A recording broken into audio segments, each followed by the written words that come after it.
La Voz del Derecho presenta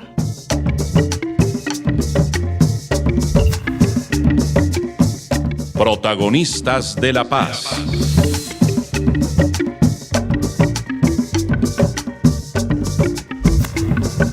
Una reflexión crítica y de contenido sobre la realidad colectiva.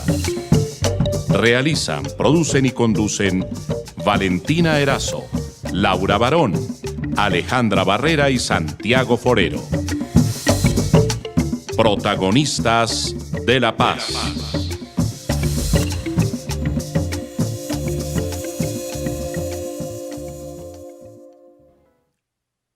Bienvenida a toda nuestra audiencia a un nuevo programa de Protagonistas de la Paz, un programa comprometido, como ustedes saben, con la visibilización de opiniones y vivencia en torno a los debates jurídicos, políticos y sociales de la construcción de paz.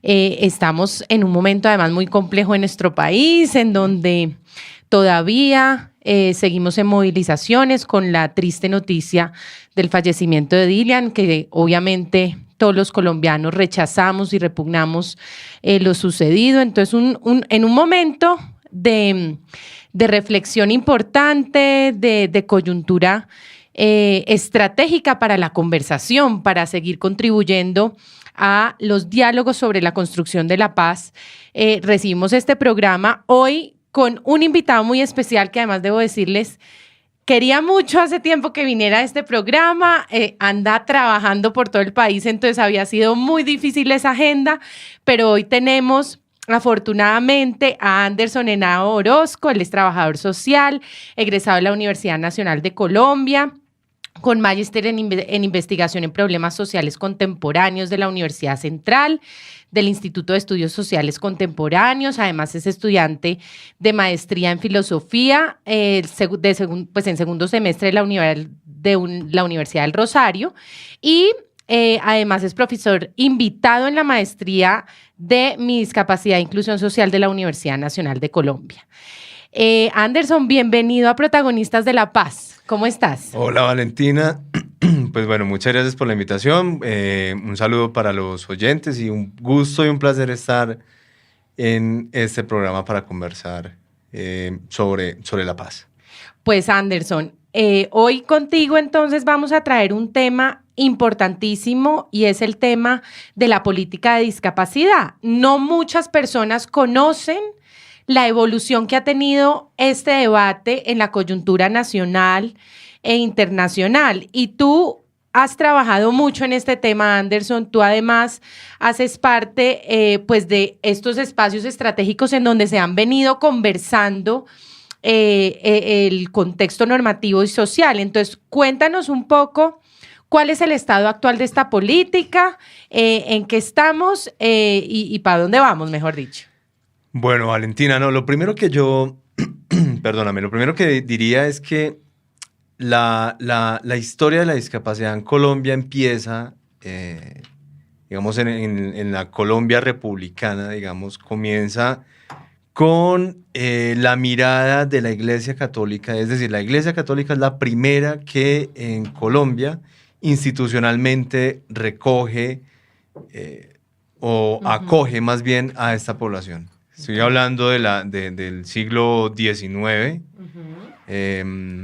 las cofradías europeas que se instalan en Colombia son las primeras que desde la caridad, desde la filantropía, desde estos principios católicos de amor al prójimo acogen a la población o lo que hoy llamamos población con discapacidad. Eso fue siglo XIX. Pero en el siglo XX el Estado asume esa responsabilidad.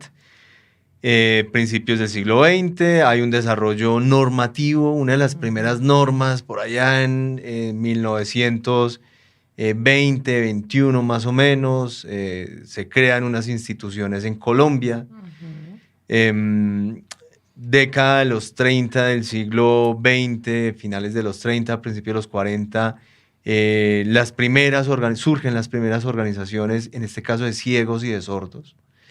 Los 50 se crean las dos instituciones que actualmente tenemos, el Instituto Nacional para Ciegos y el Instituto Nacional para Sordos. Década de los 60 empiezan a aparecer las primeras instituciones de carácter médico, de rehabilitación de las personas con discapacidad. 80s, digamos que empezamos más bien a tomarnos las escuelas, las personas ciegas sobre todo. Década de los 90s, Constitución del 91, los primeros pronunciamientos. Bueno, la Constitución del 91 con el artículo 13 pues abre toda la posibilidad para la protección de la población con discapacidad, además de otras poblaciones que han sido vulneradas. 1997, la primera ley sobre discapacidad en Colombia. En 2006, en el mundo, las Naciones Unidas adoptan la primera, o más bien emiten la primera, la Convención sobre los Derechos de las Personas con Discapacidad, misma que Colombia ratifica en el 2000, o firma en el 2009, ratifica en el 2011. 2013, la ley 1618, una ley, digamos, estatutaria, que es importante señalarlo. Y bueno, digamos, 2017 también unos pronunciamientos legales, normativos muy importantes. Entonces, este es un recorrido así súper rápido, Valentina, para decirte que la discapacidad en Colombia pues ha tenido una historia, o sea, no es un tema reciente. Y bueno, ese es como un primer recorrido. Un primer recorrido, excelente, Anderson. Vemos que hay, tú dices, una evolución en términos de estas normas, de estos procedimientos, una evolución también en creación de instituciones y demás. Yo te quería preguntar ahora, Anderson, ¿cuáles han sido entonces, en el marco de estas evoluciones, como las discusiones y las discusiones y sobre todo también mencionar algunas conquistas, pero también retos que todavía permanecen a pesar de la adopción de estas normativas? Esa es una muy buena pregunta porque, digamos, yo diría que las luchas de los movimientos sociales de la discapacidad en el mundo han girado en torno a dos aspectos fundamentales. La primera, la desmedicalización de la discapacidad, es decir, descentrar o sacar del foco la mirada medicalista o de enfermedad en torno a la discapacidad. La discapacidad es entendida ahora como una relación de la persona con su entorno, digamos desde lo que se conoce como el modelo social. Eso tiene unas discusiones teóricas, conceptuales, etcétera, que bueno, poco a poco podríamos ir abordando. Entonces, la primera lucha social fue la desmedicalización. O no la primera, digamos, una de sus luchas fundamentales es la desmedicalización, y otra de las luchas que hoy en Colombia están vigentes es la lucha por la capacidad jurídica. Es decir, no solamente el derecho a hablar, sino a que nuestra voz tenga un impacto jurídico y político en términos de participación ciudadana. Entonces, desmedicalización y participación. Y Anderson, con esta agenda que tú dices, ha estado en el centro de las discusiones. Cuéntanos un poco cómo se ha venido organizando la población en discapacidad. ¿Cuáles son esas, en esta situación de discapacidad, cuál es esa agenda del movimiento social que tú dices es internacional, pero también es una agenda que en Colombia ha tenido una historia y se ha venido de alguna manera organizando para hacer incidencia? Mira, como te digo, los primeros movimientos, organizaciones sociales fueron las organizaciones de ciegos y de sordos en Colombia. Pero en el mundo, digamos, paralelo a estos dos movimientos, porque no solamente se da en Colombia, sino en el mundo, paralelo a estos dos movimientos, con la Primera y Segunda Guerra Mundial, a partir de esto que se conoce como se conoció como los lisiados de guerra por un sector, otros los llamaban los héroes de guerra, otros veteranos de guerra. Estas personas que la guerra devuelve con afectaciones en su cuerpo, con afectaciones psicológicas, crean lo que se conoció en la década de los 50, 60, o sea, post Segunda Guerra Mundial, el movimiento social de vida independiente. Buenísimo. Entonces, ese primer movimiento, junto a los de ciegos y sordos, son los que empiezan a hablar de los derechos de estas personas con discapacidad. Pero fíjate, y también para que lo podamos abordar más adelante, fíjate cómo ya aparece un primer vínculo entre discapacidad y conflicto armado a propósito del llamado a la paz. Y en ese sentido, Anderson, imagino que también hay una convergencia, como tú dices, de agendas de víctimas, de sobrevivientes del conflicto armado interno con esta población. ¿En qué espacios consideras tú que se generan estos debates? Porque sabemos que existen las mesas de víctimas. Uh-huh. Sabemos que hay una política, y tú ya la mencionaste, que tiene unas normativas adoptada por Colombia. Pero el alcance de la participación en las políticas públicas, porque es que las reflexiones de esta población en situación de discapacidad son reflexiones, como tú decías, sobre inclusión, sobre además concepción del problema, digamos, tiene que ver con ampliar la dimensión de la problemática en términos de oportunidades que se generan y no simplemente, como tú decías, una interpretación restrictiva sobre esto es un tema de enfermedad o salud. Entonces, en ese escenario, ¿cuáles han sido esas agendas de incidencia en otras políticas públicas? Es que mira lo interesante de ese vínculo entre discapacidad y conflicto. Como te digo, en la década de los 50 estábamos ya en un escenario de Segunda Guerra Mundial, posguerra. Uh-huh. En un escenario de posguerra es cuando aparecen esos vínculos entre discapacidad y conflicto como un escenario de luchas sociales, de reivindicaciones sociales, en clave pues de derechos humanos. Uh-huh. En Colombia, ese vínculo entre discapacidad y conflicto es un vínculo reciente. Uh-huh. Entonces, estamos hablando de establecer estos vínculos en el marco de la ley de víctimas. Es ahí cuando Colombia empieza a pensar en ese vínculo entre víctimas del conflicto y personas con discapacidad. No antes. ¿Ves? No antes. Entonces, digamos es que, muy reciente. Claro, es muy reciente. Entonces, es un escenario en donde hasta ahora las personas que son víctimas del conflicto se están preguntando, oiga, pero es que además de ser víctima, yo soy una persona con discapacidad y mi discapacidad es producto del conflicto armado. ¿Ves? Entonces, digamos que es muy interesante y es un tema realmente por pensar. De hecho, en Colombia, un sector de víctimas que sentimos que aún está invisibilizado son las víctimas con discapacidad psicosocial. Todavía hay unos debates allí teóricos, conceptuales y políticos de si considerar a una persona con un trastorno psicológico producto del conflicto como una persona con discapacidad.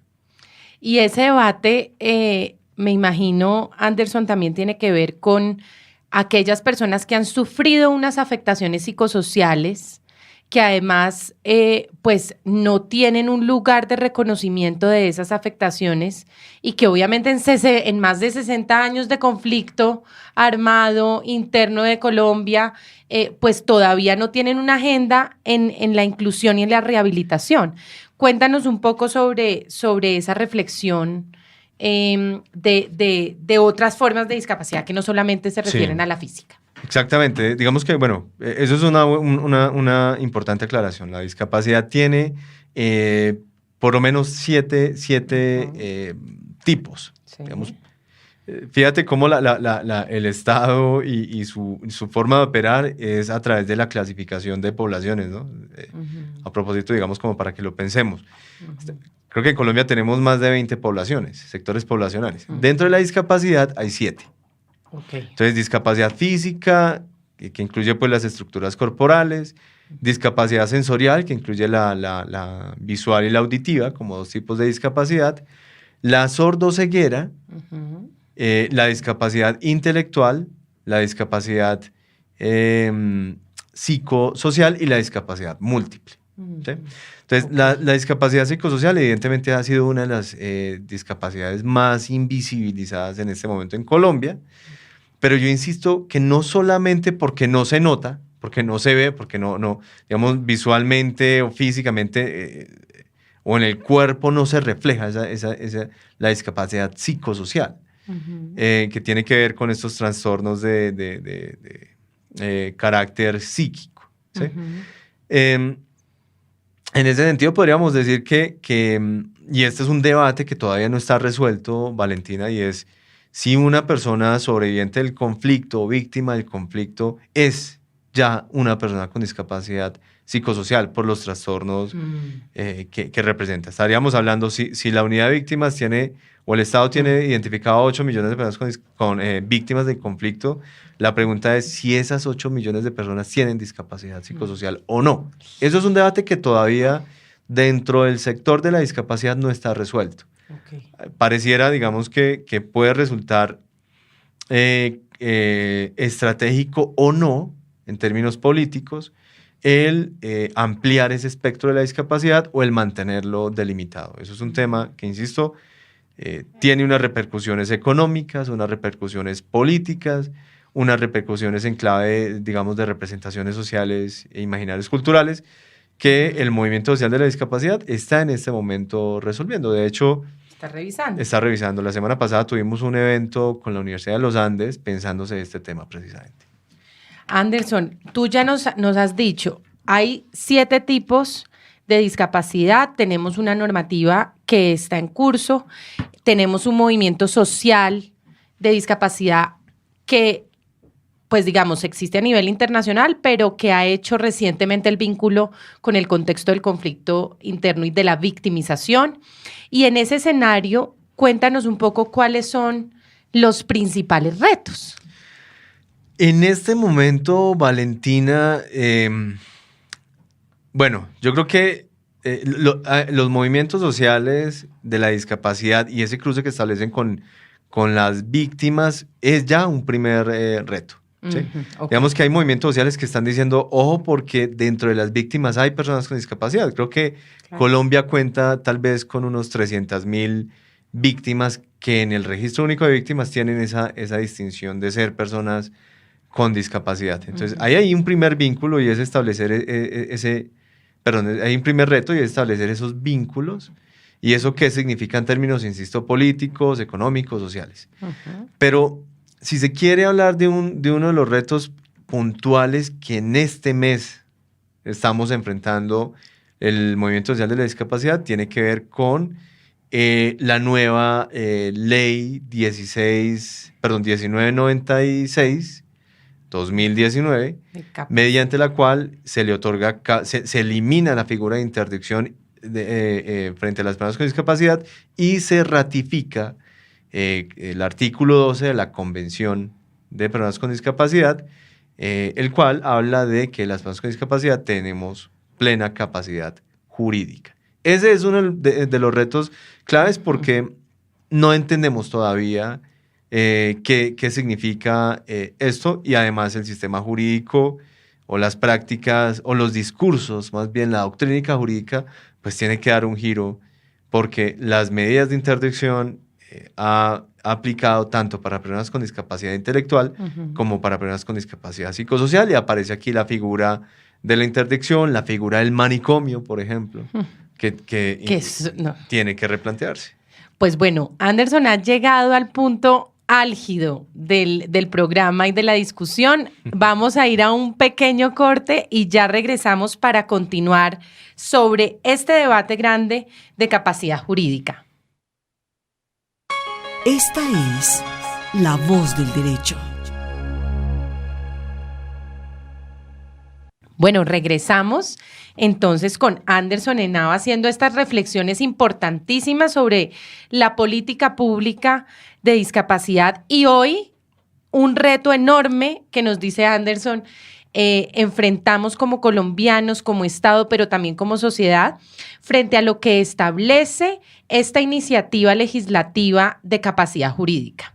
Entonces, Anderson nos venía comentando, listo, este es uno de los retos enormes en donde el movimiento social de discapacidad tiene toda su atención.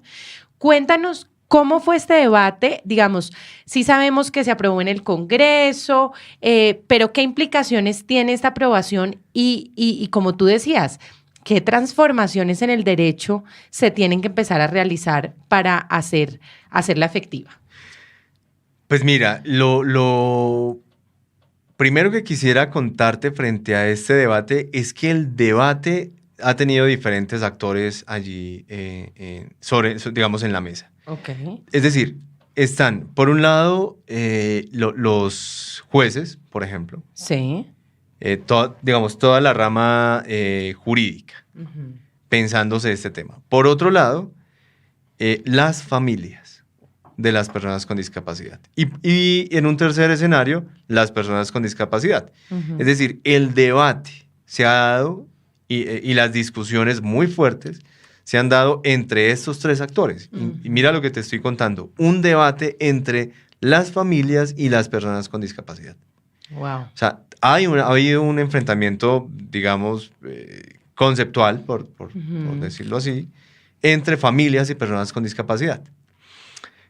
Y ha sido muy complejo, porque es que, digamos que lo que está en juego aquí es una relación, y aquí es donde entra, creo yo, la doctrina jurídica, una relación que hay que, digamos, delimitar muy bien, y es entre capacidad jurídica y capacidad mental. O sea, capacidad jurídica no es igual a capacidad mental. Eso por un lado. Ok, perfecto. Lo otro es que el derecho, en este cambio, en esta nueva normatividad, me parece que, y es muy interesante, presume sobre el sujeto capacidad jurídica. Es decir, no parte de presumir una incapacidad, sino que presume ya una capacidad jurídica en la persona con discapacidad. Esto significa que toda la estructura, digamos, jurídica, todos los mecanismos jurídicos deben pensarse bajo esa premisa de presumir capacidad jurídica en la persona con discapacidad, pues debe tomar unas medidas de apoyo, en donde se establezca cómo potenciar esa capacidad, cómo reconocer y cómo garantizar, primero, cómo le reconoce a ese sujeto una capacidad jurídica y segundo, cómo le garantiza su ejercicio. Pero yo insisto en esto, estamos hablando de dos sectores muy claves, de personas con discapacidad intelectual, eso, digamos, lo que llamamos discapacidad cognitiva, y personas con discapacidad psicosocial, que en algún momento el Estado colombiano los ha declarado interdictos, es decir, les ha quitado su capacidad jurídica, luego son otros los que deciden por ellos, o han sido otros los que han decidido por ellos. Como yo te decía al principio del programa, una de las luchas de los movimientos sociales de discapacidad es la posibilidad de decidir, decidir. Entonces, si tú miras, por ejemplo, Valentina, los principios de estas sociedades democráticas y liberales son los de responsabilidad y libertad. Esos dos principios de sociedades democráticas han sido negados a priori para las personas con discapacidad porque han sido entendidos como subordinados, como dependientes, como incapaces, ¿no? Digamos que esa presunción de incapacidad es como él no puede hablar, no puede caminar, no puede trabajar, entonces no puede, luego no tiene una capacidad. Aquí es donde está, insisto yo, el giro en la perspectiva, digamos, de cómo entender la capacidad jurídica, y es que ya hay una presunción de capacidad. Sí puede. Esto es lo que establece la ley. Esta nueva iniciativa legislativa presume, o sea, cambia esa percepción que lleva siglos, mejor dicho, instalada en el ordenamiento jurídico, en el derecho, pero también en la sociedad, frente a la capacidad. Entonces, hoy tenemos un hito con esta ley, es que se presume la capacidad jurídica. Y en ese escenario, tú decías, están estos actores, los jueces y todo el sistema de operación jurídica que además debe establecer los mecanismos de acceso a derechos, las familias y las personas en condición de discapacidad. En ese escenario de convergencia de estos actores, ¿qué implicaciones tiene esta presunción? Pues me parece muy chévere que además comiences reiterando que ha sido esa presunción de incapacidad, es una presunción de siglos.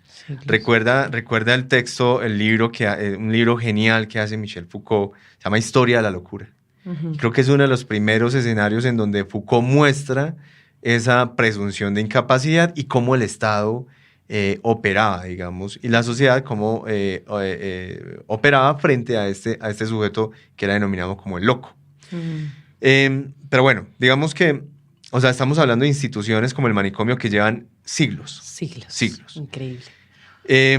Y como tú muy bien lo señalas, es un hito. Es un hito en tanto cambia el paradigma frente a la forma de entender la discapacidad intelectual o la discapacidad psicosocial. Y esto significa no solamente cambios, Valentina, en ese sistema jurídico, porque aquí aparecen, y yo no soy abogado, pero digamos, ustedes entenderán cuando hablo de los curadores, de los jueces de familia, en fin, digamos, por ejemplo, las personas ciegas.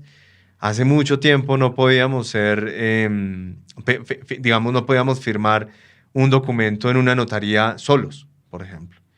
O no podíamos declarar como testigos, o las personas con discapacidad intelectual no pueden o no podían hasta la ley 1996 del 2019, estoy hablando de finales de agosto del 2019.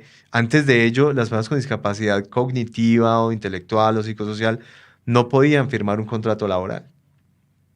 Y si lo firmaban a través de su familia. De su curador. De su curador, exactamente, o de su tutor, o de su, en fin, de su responsable, y era quien en últimas terminaba recibiendo el salario, etc. ¿Sí?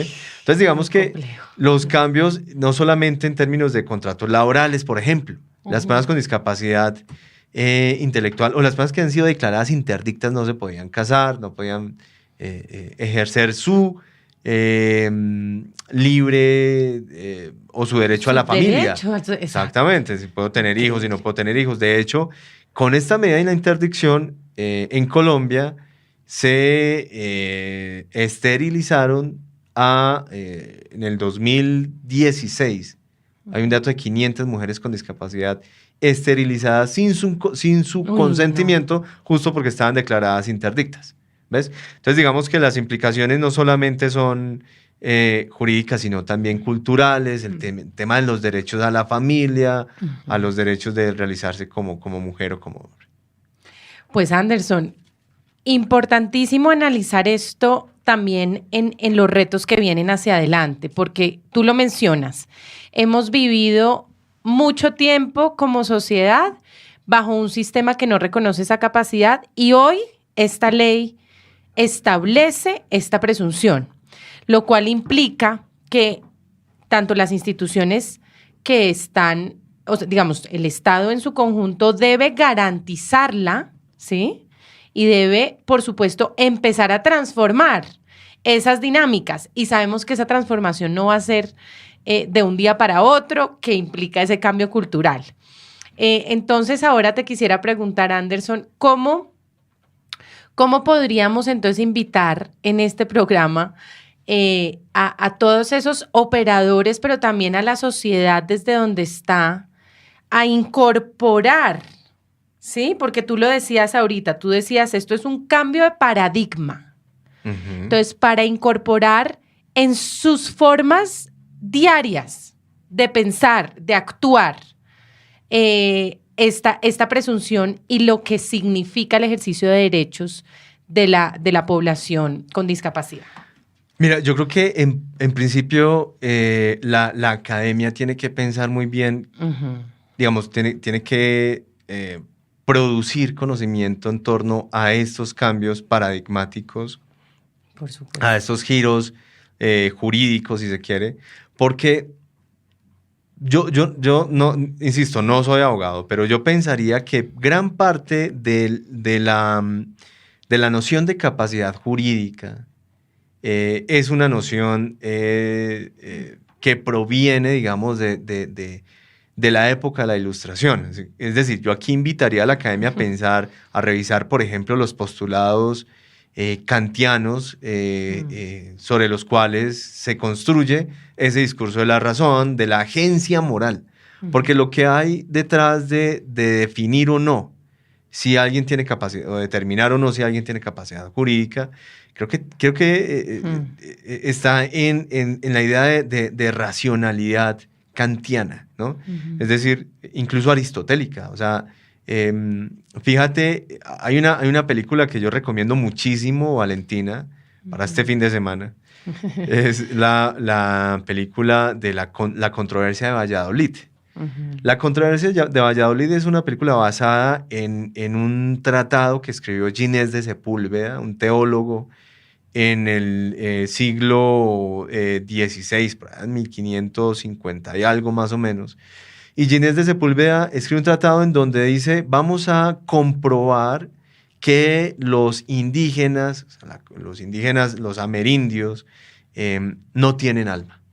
O sea, el debate que establece Ginés de Sepúlveda con Fray Bartolomé de las Casas en el siglo XVI es si los indígenas tenían alma o no. Es decir, si eran humanos o no. Y el debate lo termina ganando Fray Bartolomé diciendo, bueno, sí tienen alma. Ginés de Sepúlveda decía, no tienen alma.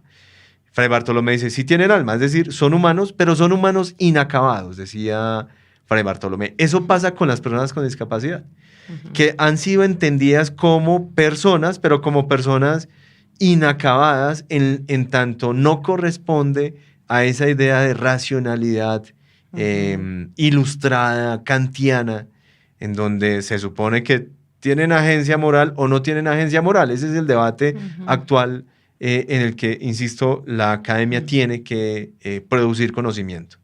Importantísimo, entonces, un llamado a la reflexión de las distintas disciplinas en la academia sobre este tema, porque como lo dices, Anderson, pues claramente el cambio de paradigma pasa por estudiar en cómo han sido implantadas estas formas de pensamiento. Y desde el punto de vista del derecho, yo te lo digo, estamos hablando de los atributos de la personalidad. Estamos hablando del derecho civil más puro, que es la base de las relaciones, mejor dicho, diarias, de la contratación, digamos, del funcionamiento de un sistema jurídico que supuestamente está ahí para ejecutar el contrato social. Entonces, en ese escenario, pues estamos yendo, mejor dicho, el llamado que hace Anderson, acá quiero decirlo, es un llamado a las fibras y a los puntos neurálgicos de las disciplinas, tanto del derecho como de las otras disciplinas, desde las cuales habrá que hacer unos cuestionamientos para empezar a entender lo que significa la capacidad y además el rompimiento de un paradigma que necesitamos en este momento. Pues digamos, ya no podemos seguir así. Pues es que la figura de la interdicción es una figura de siglos. O sea, sí, no, es que esto... es obsoleta, digamos.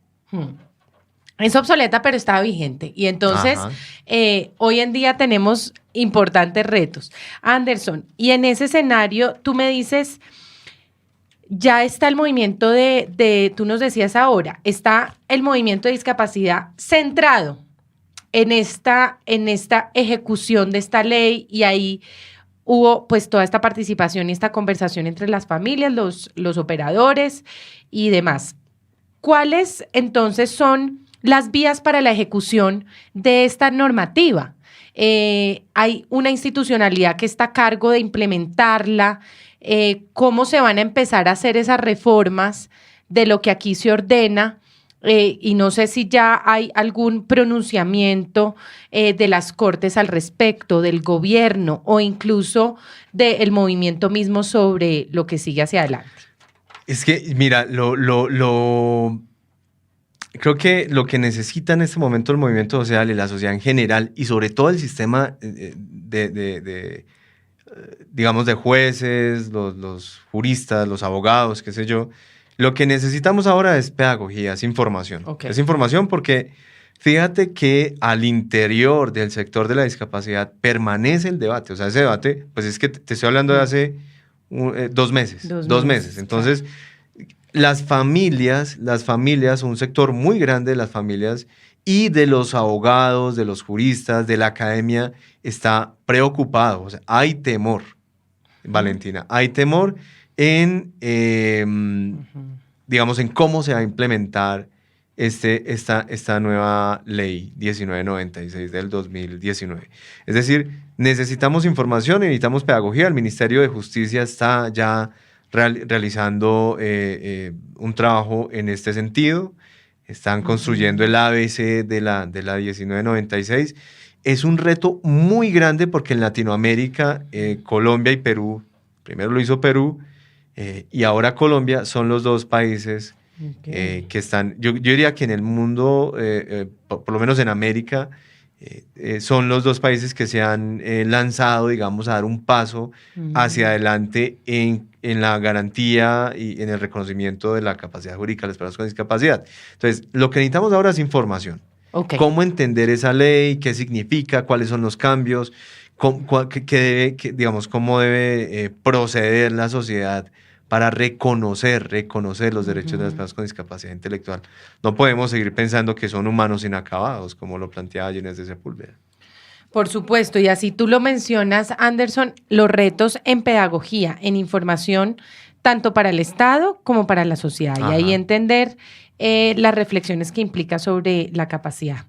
Pero además del tema de capacidad, tú decías, Anderson, ahora mencionando algunos autores, los imaginarios que existen sobre esta población, que independientemente, digamos, de la evolución normativa, todavía permanecen como en los paradigmas y en los comportamientos de las personas.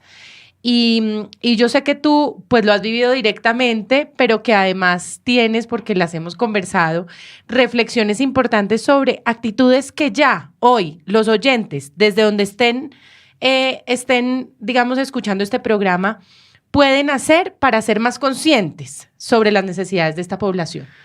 Cuéntanos un poco más, ya separándonos un poquito del debate y los retos jurídicos, esas condiciones que tú decías de opresión, de exclusión, que podemos empezar a transformar con nuestras actitudes diarias. Sí, porque además de las transformaciones jurídicas vienen unas transformaciones culturales.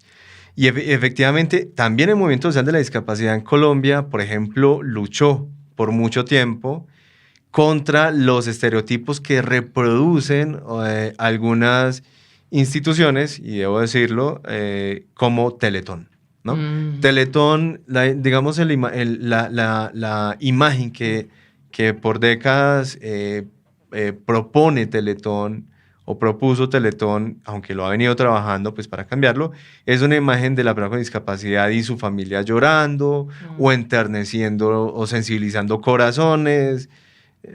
Y es una de las luchas que nosotros ahora estamos proponiendo, y es que el tema de la inclusión social no es un tema moral, sino político. ¿Sí? Entonces, digamos que insistimos en que estos imaginarios que giran en torno al pobrecito, a la lástima, a la conmiseración o a la sensibilización, es una mirada que despolitiza el movimiento social de la discapacidad, porque lo que nosotros ahorita estamos planteando es ser ciego, como es mi caso, ser sordo, usar una silla de ruedas, son posibilidades ontológicas, es decir, la posibilidad de existir siendo ciego. Es decir, el problema en Colombia no es no es ser ciego.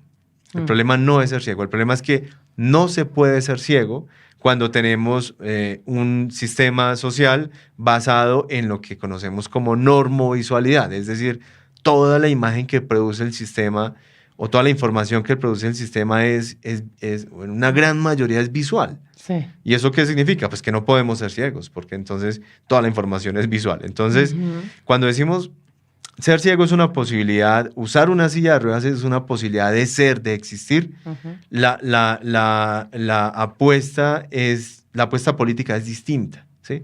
Los imaginarios giran en torno a que es posible ser ciego, es posible usar una silla de ruedas.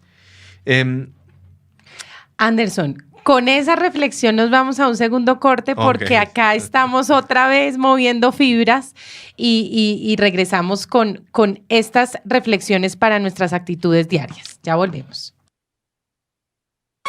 Esta es La Voz del Derecho. Listo, regresamos en este programa de Protagonistas de la Paz con un mensaje importante que Anderson nos plantea frente a no despolitizar, ¿cierto? Digamos, los debates que implican una inclusión social y para ello un poco quitarle esa connotación y esa carga moral y digamos un poco casi que religiosa heredada desde la colonización a través de la culpa, de la lástima y transformarla a una visión de posibilidad. Y tú lo decías antes de irnos al corte, a una visión de ser y existir como una población que tiene además mucho que aportarle a nuestra sociedad. Entonces, en esta reflexión íbamos, Anderson, con un mensaje importante que tú decías. Hoy hay una posibilidad ontológica de estar en esta sociedad y habitarla desde este lugar. Sí, mira, yo creo que el movimiento social de la discapacidad se debe nutrirse de apuestas no solamente en el marco de los derechos humanos, sino también desde la filosofía, desde la academia. Hay Foucault y Sartre decían más o menos como los intelectuales deben ser agitadores de masas, ¿sí? ¿Eso qué significa? Que el movimiento social de la discapacidad necesita intelectuales. Es por eso que yo me he movido en la academia, ahora desde la filosofía, y digamos que los análisis que estoy proponiendo ahora, mis propuestas, no solamente son en el marco de los derechos, sino que son también políticas en el sentido mucho más amplio del concepto de transformaciones, es filosófica, es ontológica, epistemológica, ética y estética, por ejemplo. Entonces, alguna vez me decía una oftalmóloga, me decía, ven, y además del Instituto Nacional para Ciegos, decía, ¿tú por qué no te pones unas prótesis en cambio de tus ojos? ¿No? Entonces, me decía, ¿por qué no te cambias tus ojos? Así te verías más simpático, ¿no? Yo insisto para los oyentes, soy ciego, mis ojos no corresponden con la estética dominante, ¿sí? Entonces, hay dos formas en las que opera el poder de la norma, ¿no? O obligándome a cambiarme mis ojos por unas prótesis, o obligándome a cubrirlos con unas gafas negras. Por eso el imaginario del ciego es unas gafas negras, ¿sí? Wow. Entonces la pregunta es, ¿qué es lo que me están diciendo cuando me dicen use gafas negras o ponte unas prótesis más bonitas, ojos verdes quizás o azules, no sé, para parecer mucho más europeo? No. Pues lo que me están diciendo es, tus ojos no corresponden con la norma, tápalos, cúbrelos, ¿sí? Y lo que estamos nosotros reivindicando, y aquí es donde aparece lo político, lo ontológico, lo estético y lo ético, es cómo mis ojos son posibles en este mundo, ¿sí? Cómo hay una estética también en mis ojos. Tuve una pareja, Valentina, y te cuento algunas infidencias, me decía ojitos de cielo, ¿no? O tus ojos son mi hogar, decía ella. O sea, digamos que dándole un valor distinto a mis ojos. Sí. Eso mismo pasa con las sillas de ruedas, con las personas que caminan, voy a decirlo así, que caminan chueco o que tienen una estética distinta. Digamos, cómo buscamos políticamente, ontológicamente, existencialmente la posibilidad de ser en este mundo. Y Anderson, tú lo has dicho, esto implica, por supuesto, reflexionar sobre modelos de educación que están como, mejor dicho, es que esto está desde que nacemos hasta en las universidades, hasta en las instituciones que nos atienden.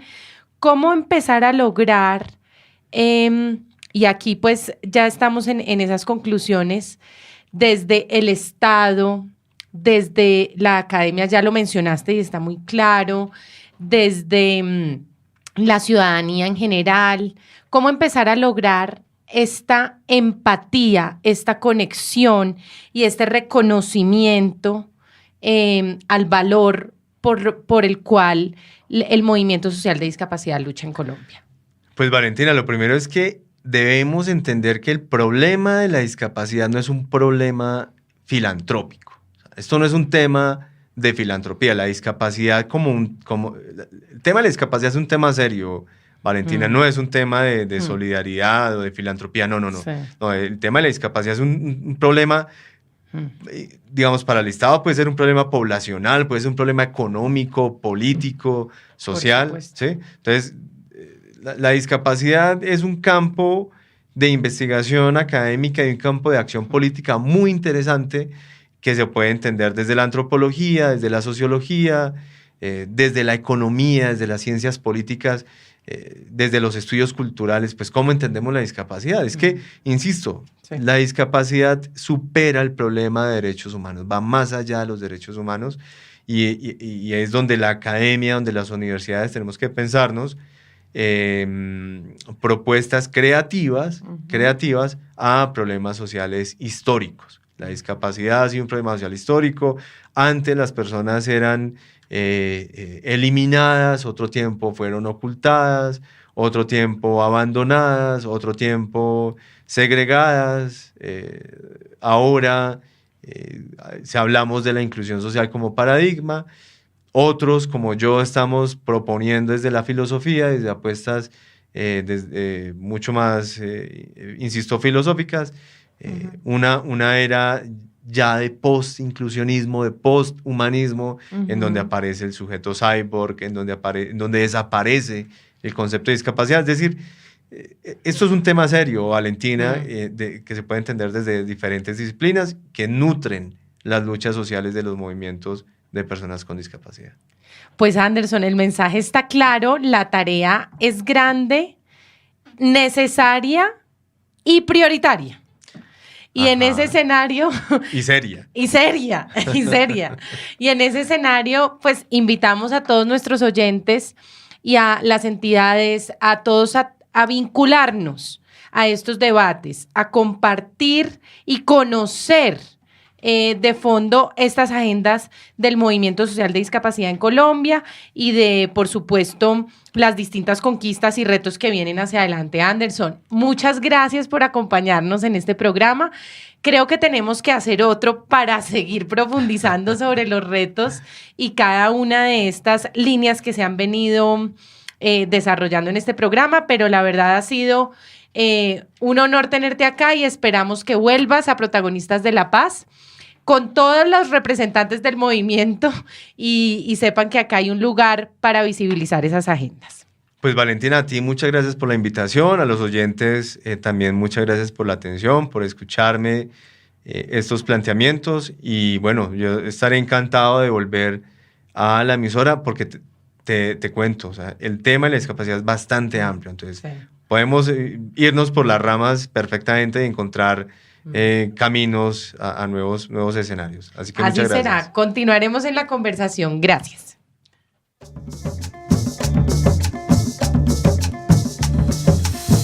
La Voz del Derecho presentó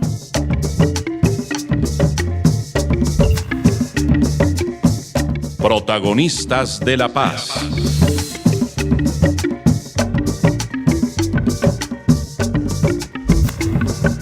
Una reflexión crítica y de contenido sobre la realidad colectiva. Realizan, producen y conducen Valentina Erazo, Laura Barón, Alejandra Barrera y Santiago Forero. Protagonistas de la Paz.